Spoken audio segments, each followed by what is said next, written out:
Ryan's office revenge. I knew the axe was falling the day Rever forgot to invite me to the safety protocol meeting I created. Picture this minus it's 9:15. Monday morning, I'm drinking black coffee from my old USS Enterprise mug, checking emails before our monthly defense compliance review. The one I've run for 7 straight years without missing a beat. I click the meeting link. Nothing. My calendar again. Crickets. Then Jessica from procurement messages me. Hey Will, did Trevor mean to leave you off the invite? That's when you hear the funeral march starting to play. My name's William Rodriguez, but everyone calls me Will. I'm 49, been Director of Defense Compliance at Hoffman Defense Systems for the past 7 years. Before that, 22 years in the Navy making sure our sailors got home safe. Joined up at 20, served until I was 42, then transitioned to civilian life protecting our troops from behind a desk instead of a ship. Let me set the scene here. I wasn't running marketing campaigns or sitting in boardrooms talking about innovation and disruption. I was the guy making sure the armor plating we shipped to Afghanistan could actually stop a bullet. I tracked material certifications. I flagged substandard components. I logged every safety test like lives depended on it because they did. It wasn't glamorous work. No fancy conferences or executive retreats with champagne and networking. I had the trust of Oliver Hoffman, our CA, the Pentagon Procurement Office, and even our engineering team minus, which says something since they once named a testing protocol after me as a joke. The Rodriguez standard they called it, meaning if we'll sign off on it, it was bulletproof. Here's the thing that civilians don't understand about defense contracting minus documentation doesn't just save your career. It saves lives. I kept everything. Not because I was paranoid, but because when you're building equipment for Marines in Fallujah or Navy SCILS in the South China Sea, there's no tech support hotline when things go wrong. There's just a 19-year-old kid from Ohio hoping his radio works when mortars start falling. We made communication systems that had to function in 130-degree heat and sandstorms. Armor plating for vehicles that needed to stop armor-piercing rounds. Maintenance parts for helicopters flying medical evacuations under fire. When something fails in those situations, people die. Not anonymous statistics, minus actual American sons and daughters who joined up to serve their country. Oliver understood that reality. He'd been in Vietnam as a young lieutenant, knew what it meant when gear failed in the field. Lost 3 guys in his squad to a radio malfunction during a nighttime patrol in 1971st. He never forgot that, and neither did I. Every quarter, we'd review our compliance standards together. Not because regulations required it, but because both of us had friends who didn't come home. And we'd be damned if it was because we cut corners on safety. The systems we built at Hoffman had multiple layers of protection. Material certifications required to engineering signatures plus my approval. Quality control tests couldn't be fast-tracked, or by past- every component got tested under combat conditions before shipping. Safety protocols were written in stone, documented in triplicate, reviewed by legal. Nothing moved without proper authorization. I documented everything religiously, not to cover myself legally, but because when the inevitable day came and working in defense contracting long enough, do you know it always comes I needed to prove I hadn't been asleep at the wheel protecting American troops overseas. The accountability chain was crystal clear. Engineers designed to spec, manufacturing built to standard, quality control tested everything, and I verified compliance before anything got a shipping label. Oliver called it our zero-defect culture, and it worked. In 7 years, we'd never had a field failure traced back to manufacturing defects or safety shortcuts. Then came Trevor, Oliver's son, fresh out of Stanford Business School with an MBA in disruption and zero understanding of what we actually did for the defense of this country. First thing he said in our introduction meeting was, "So what's your ROI on all these compliance processes?" I looked him dead in the eye and said, "Soldiers coming home alive instead of in flag-draped coffins." He didn't laugh. Didn't even blink. Just made a note on his tablet like he was calculating the profit margin on patriotism. That should have been my first warning sign, But I figured Oliver would straighten him out once the kid understood the business. Defense contracting isn't like selling smartphones or social media apps. You can't move fast and break things when the things you break are keeping Marines alive in combat zones. 3 weeks after Trevor started shadowing Oliver in executive meetings, the old man had his heart attack. Massive stress minus induced cardiac event, doctor said. Not surprising given what we were dealing with at the time. Pentagon audit of our Q3 deliveries. Quality issues with a batch of communication equipment that had to be recalled from to forward operating basis. Budget pressures from new contracts requiring us to bid lower than our normal safety margins would allow. One day Oliver is on a conference call with DoD procurement discussing material specifications. Next day he's in cardiac surgery getting a triple bypass while fighting for his life. That afternoon, the company-wide email went out with corporate efficiency. Leadership update: Trevor Hoffman assumes acting COO responsibilities during Oliver's medical leave. Please direct all operational questions through the new chain of command. Translation: the third eye for -year-old kid with zero military experience now controlled a company that made life-or-death equipment for American soldiers in harm's way. I should have seen the writing on the wall right then. Within 48 hours, Trevor started swinging his new authority like a sledgehammer at a precision instrument. First casualty was our weekly safety reviews the meetings where we'd go through every component failure, every quality control flag, every near-miss that could have gotten someone killed downrange. I found out when my calendar invite got auto-declined with a note streamlining operations for efficiency. Efficiency. That's what this Stanford MBA called canceling meetings designed to keep American soldiers alive. I walked down to his office my old conference room that he'd already redecorated with motivational posters about velocity and disruptive thinking. Found him on a video call with some venture capital guys, explaining how defense contracting was ripe for innovation and how his father's generation had been to risk-averse to achieve scale. To risk-averse. He was talking about the man who'd built this company from nothing after Vietnam, who'd never shipped a single piece of equipment that hadn't been tested to destruction first. When he finished his call, I knocked on the doorframe. Trevor, we need to talk about the safety review cancellation. He looked up from his laptop with that patient smile people give you when they think you're missing the bigger picture. Well, I appreciate your attention to detail, but we're moving to a more agile framework. Those meetings were consuming 8 hours of engineering time every 2 weeks. That's 200 hours per quarter. We can redirect to actual production. Those meetings prevent defective equipment from reaching combat zones, and our quality control systems catch defects at the source. We're not eliminating safety, we're optimizing the process. I wanted to explain that quality control systems only work if people use them correctly. That shortcuts have a way of becoming standard procedures when nobody's watching. That the 19-year-old Marine using our equipment in Syria doesn't care about our quarterly efficiency metrics . He just wants his radio to work when he's calling for medevac.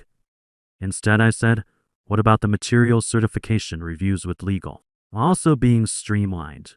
Legal will review specifications during the contract phase, then trust our engineering team to execute properly. No more redundant check-ends. Redundant. That's what he called the process that ensured we weren't substituting cheaper materials that looked identical on paper but failed under combat stress. I didn't argue, just nodded and walked back to my office where I opened a new folder on my encrypted doctor-labeled process changes documentation. Started with screenshots of the canceled meeting invitations, copies of Trevor's efficiency memos, timestamps showing when safety protocols got modified without engineering review. Not because I was planning anything specific, just because my Navy training taught me to document everything when command structure starts breaking down. The next week brought more changes. Trevor disbanded the joint review board between engineering and compliance the monthly session where we'd go through test results together, flag potential issues, coordinate responses to Pentagon feedback. When I asked him about it, he gave me 3 words that made my blood pressure spike: bureaucratic red tape. Read tape. That's what this trust fund kid called the processes that ensured a Marine's body armor, could stop shrapnel from an IED, and the Navy SEIL's communication gear wouldn't fail during an extraction operation behind enemy lines. "Trevor," I said, keeping my voice level. "Queue for deliveries require coordinated safety sign-offs between engineering and compliance. Pentagon regulations aren't suggestions." He leaned back in Oliver's old chair, minus the one with the bronze nameplate that still said Oliver Hoffman, CEO minus, and gave me the condescending look I'd started seeing more often. "Will, you're doing great work, really. But let's be honest here. My father gave you a very generous title during a different era of this company. I need people who execute solutions, not people who create roadblocks to progress." That sentence hit like taking shrapnel to the chest. My entire job was preventing roadblocks, minus the kind that get soldiers killed when equipment fails in firefights. But to Trevor, protecting American troops was just an impediment to maximizing quarterly profit margins. I didn't respond immediately. Just stood there processing what I'd heard, adding it to the mental file cabinet I was building. Because guys like Trevor always hang themselves with their own words eventually. They just can't help bragging about how smart they think they are. "Understood," I finally said, and walked away. That night, I started working late. Not because I had extra assignments, but because I wanted quiet time on the systems after the building emptied out. Time when nobody was looking over my shoulder or asking why I was accessing certain databases. I began copying files systematically. Safety test results that showed material failures. Quality control reports that had been overridden without proper authorization. Material certification documents that had been modified after legal review. Email chains showing Trevor's team pushing equipment through production phases without completing required testing protocols. Everything got tagged with metadata, encrypted, and backed up to an external drive I kept in my laptop bag like a life preserver. I wasn't being paranoid, minus I was preparing for the inevitable impact. Because when a spoiled rich kid starts dismantling infrastructure designed to protect American soldiers in combat zones, it's not a question of if the system fails. It's when the atmosphere in the building started changing too. People were walking on eggshells, having hushed conversations in break rooms, avoiding eye contact in hallways. Trevor had brought in some consultants from McKinsey to do organizational efficiency assessments, minus corporate speak for figuring out who to fire next. I noticed I was being excluded from more meetings. First it was the vendor review sessions I'd attended for 7 years, then the Pentagon liaison calls where we discussed contract modifications. Finally, the executive briefings where we reviewed upcoming deliverables and potential compliance issues. When I asked Jessica about it, she just shrugged apologetically. Trevor said those meetings needed to be limited to essential personnel only. Sorry, Will. Essential personnel. I was the guy who made sure our equipment wouldn't get American soldiers killed, but apparently that wasn't essential to Trevor's vision of the company. I kept documenting everything. Meeting invitations I didn't receive, email chains I got removed from, authorization codes that bypassed my approval requirements, digital breadcrumbs showing a systematic effort to eliminate compliance, oversight from production decisions. The breaking point came during a helicopter parts inspection that should have been routine. A batch of communication components destined for marine aviation units in Syria, minus stuff that needed to work perfectly when pilots were calling for close air support under fire. The initial quality control tests flagged 12% failure rate under stress conditions. In civilian terms, that might be acceptable. In military terms, it meant dead Marines. Standard protocol required engineering to redesign the components, retest everything, then get my sign-off before shipping. Instead, I discovered Trevor had used emergency authorization codes to override the testing requirements and ship the parts anyway. Found out through a forwarded email chain that Jessica accidentally included me on. I walked straight to his office. "Trevor, we need to talk about the marine aviation shipment." He looked up from his laptop with obvious irritation. "What about it?" "You authorized shipping communications equipment that failed stress testing. That's a direct violation of Pentagon safety protocols. The failure rate was within acceptable parameters for the contract specifications. The contract specifications assume 100% functionality under combat conditions. A 12% failure rate means 12% of those Marines might not be able to call for air support when they need it.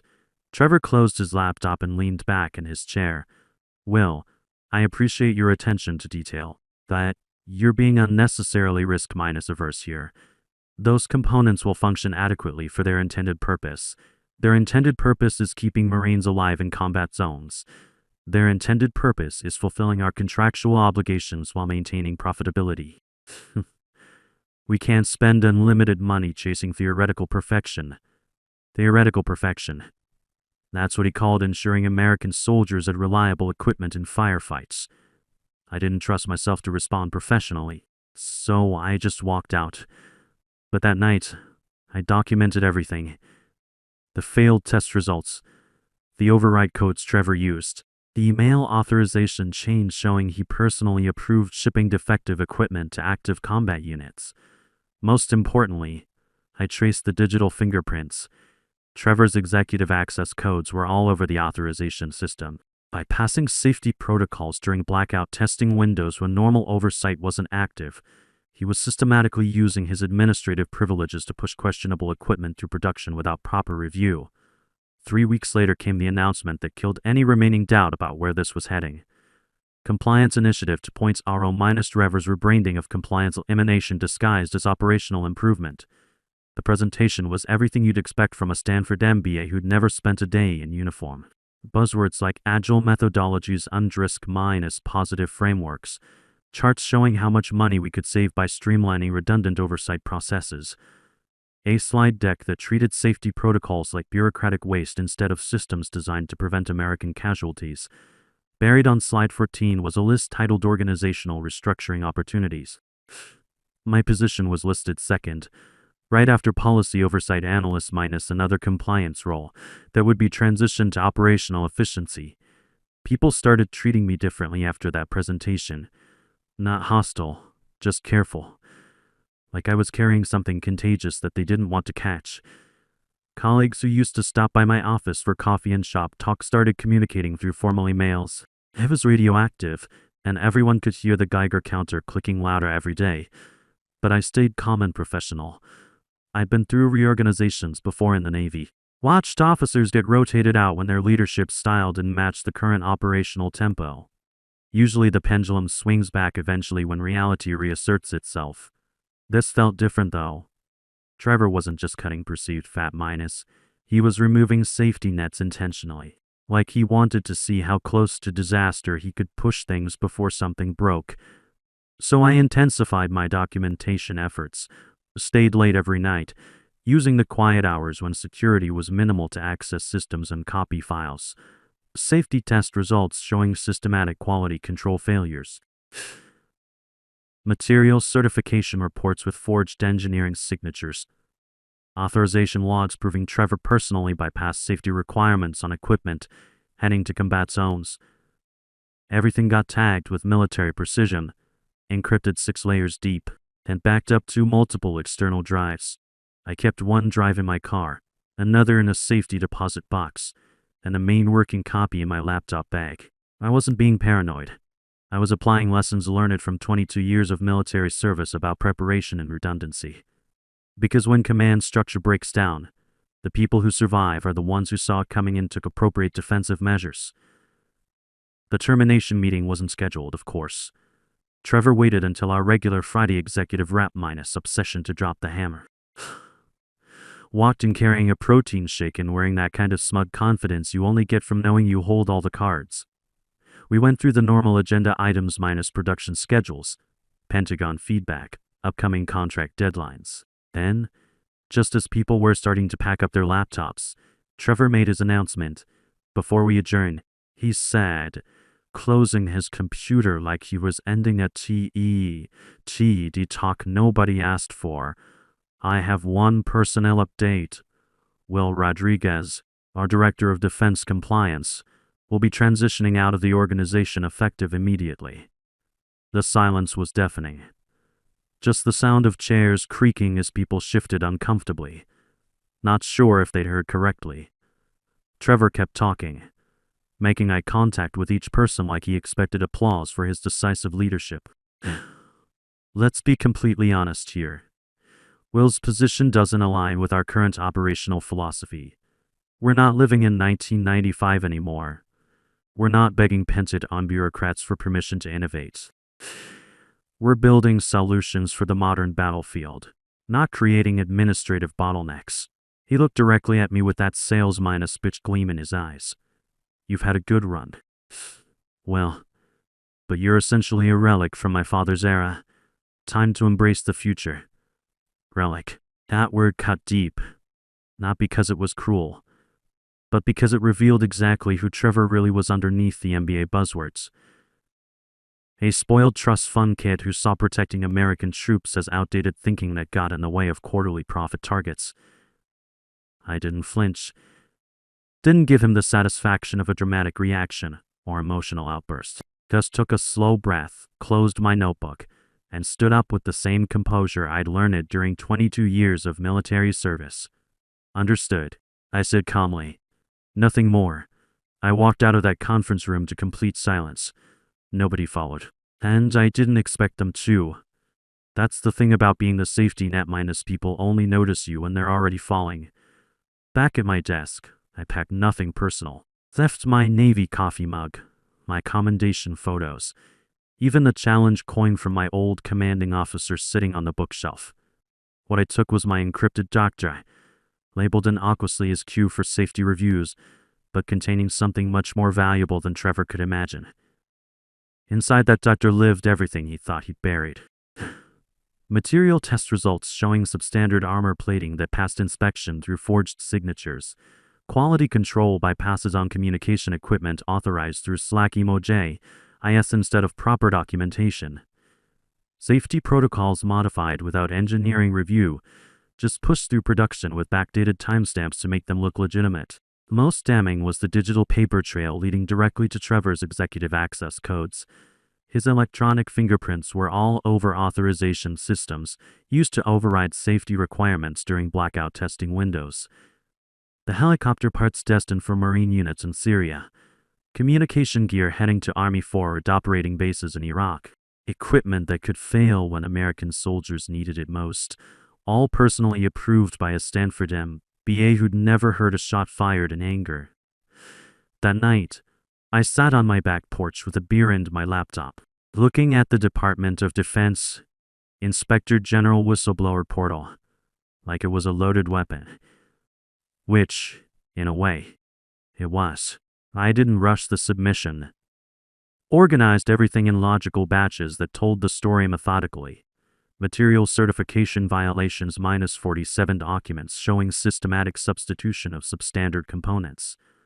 Quality control bypasses minus authorization logs proving Trevor personally approved shipping defective equipment. Safety protocol modifications minus policy changes made without legal review or engineering sign-off. The final folder, I named Command Responsibility. It traced every safety compromise back to Trevor's executive decisions, his authorization codes on systems designed to protect American lives, his digital signature on equipment heading to combat zones where failure meant casualties. I attached no editorial comments or angry manifestos. The evidence spoke for itself. Dates showing patterns of systematic violations.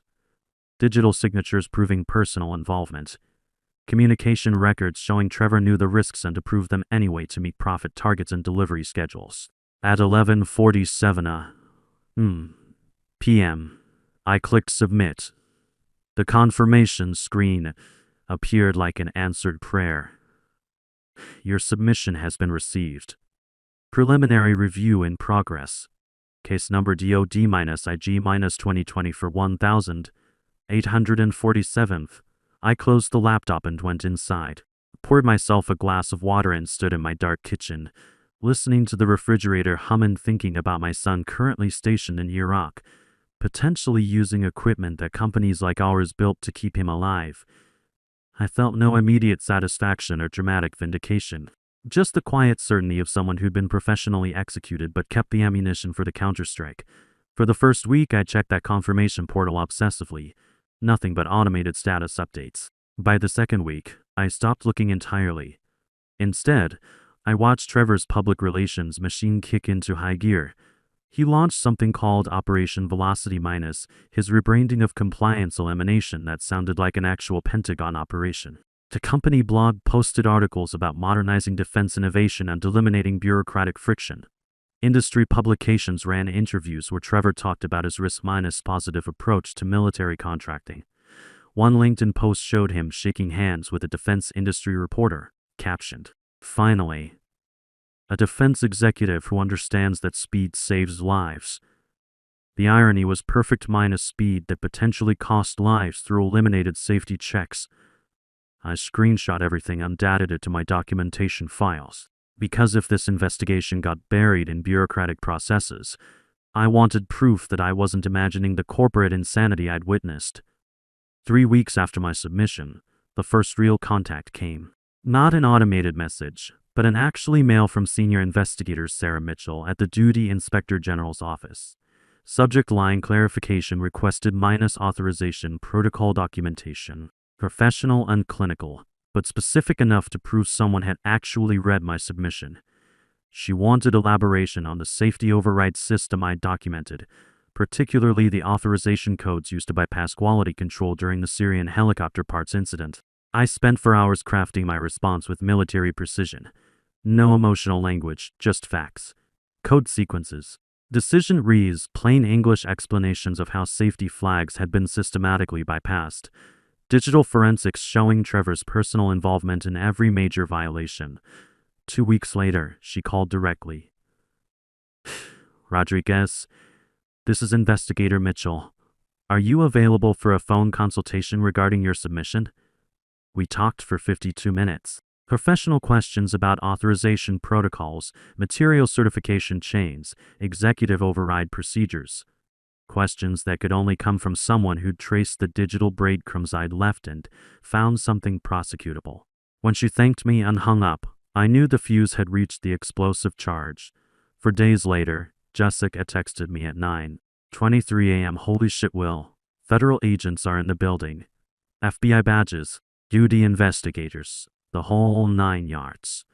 Trevor's been working remotely for 3 days. Oliver's back from medical leave and he looks ready to kill someone." I set down my coffee and walked outside, stood in my driveway breathing cool morning air and listening to normal suburban sounds. Lawnmowers, dogs barking, kids waiting for school buses. My phone buzzed again. They're auditing the safety review files. The ones you used to manage. Brought printed copies of everything, Will.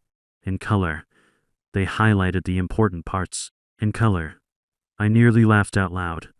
That evening, Oliver called me directly. His voice sounded older, worn down by surgery and whatever federal investigators had shown him that day.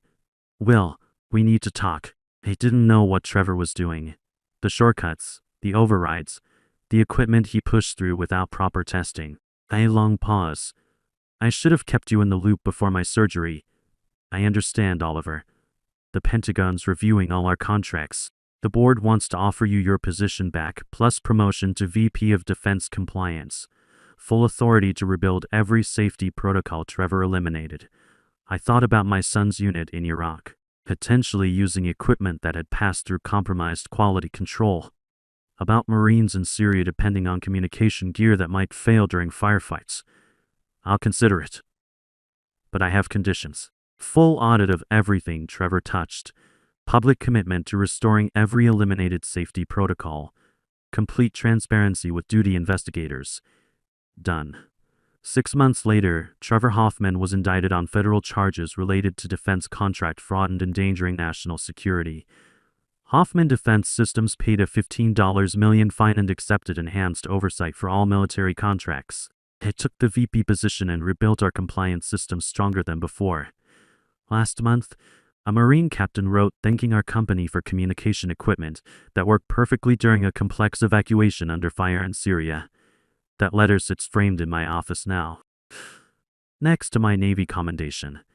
Because sometimes the best revenge is just ensuring the right people see the truth, especially when American lives depend on it. Sometimes the most dangerous enemy isn't the one shooting at our troops overseas minus. It's the one in the boardroom cutting corners on their equipment to boost quarterly profits. Experience isn't just about knowing what to do minus, it's about having the patience to document everything and the backbone to act when corporate cowards think nobody's watching.